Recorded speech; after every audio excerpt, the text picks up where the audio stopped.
Hey everyone, today we're exploring a fascinating idea from legal scholar Cass Sunstein, Serendipity's role in becoming famous.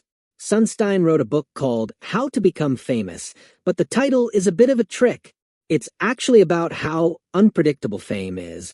Sunstein says that while hard work and talent are important, random events and social trends often decide who gets famous. Let's look at some examples he uses. Connie Converse.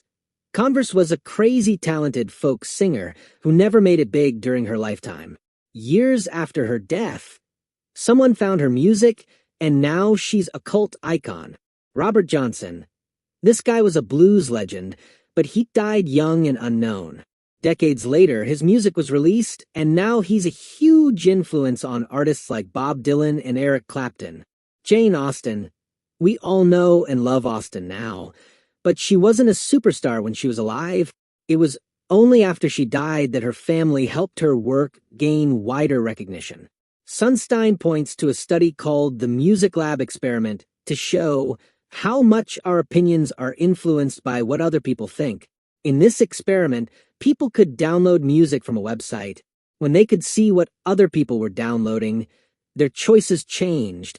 They were more likely to download songs that already had a lot of downloads, even if those songs weren't actually that good. That means that even the worst songs can become hits if they look popular.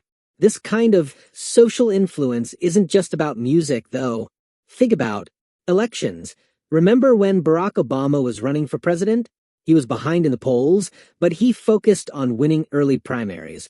It's like getting those early downloads in the Music Lab experiment. This strategy helped him gain momentum and ultimately win the election. Politics. Sunstein argues that our opinions about political issues can be swayed by which party seems to favor them. If we see a lot of people from our own political group supporting a certain policy, we might be more likely to support it too, even if we don't totally understand it. So, how does this all work? Sunstein highlights 4 mechanisms that contribute to fame.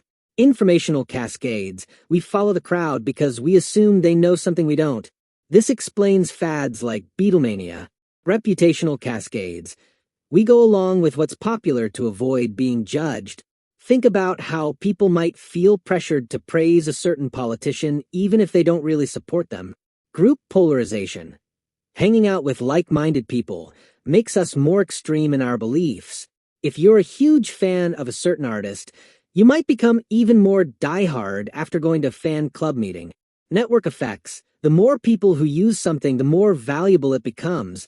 This explains why social media platforms like TikTok and Instagram are so addictive.